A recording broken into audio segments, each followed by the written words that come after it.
Recently, la Presidenta de Mexico, Claudia Sheinbaum Pardo, signed 2 edicts into law, which are breathtaking to say the least.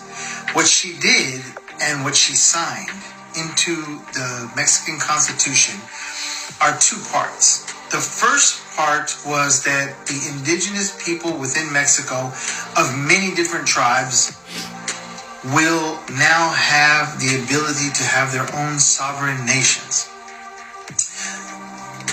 Now, bear with me here. So basically, a commission is set up to recognize those indigenous nations within Mexico and teach them and show them how they can rule autonomously and set up their own rulership over their own people, because there's a lot of indigenous different tribes within Mexico.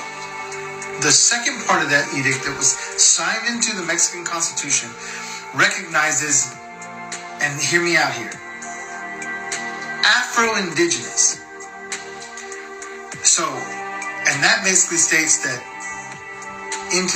written into the Mexican Constitution, it is now law that the Afro-Indigenous are recognized as full citizens of Mexico and are afforded their indigenous status.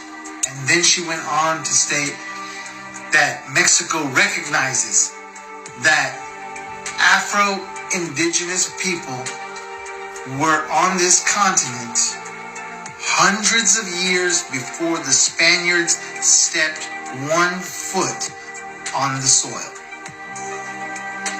It completely changes the narrative of what we've been taught. It completely changes the idea that Columbus was here and there's just Mexicans. It flips it right on its head. Everything is out the door. This is a very intelligent woman. And what she has stated are what people on different social media platforms have been saying for years. Black man was already here. The black man was already here. We didn't come in slave ships. That's not feasible. It would have taken too many ships. They would lose too many people. But if you're taken from Mexico, South America, and taken off the coast and sat off the coast for a couple months and then brought up and dropped off in Boston, that makes it a hell of a lot more feasible, doesn't it?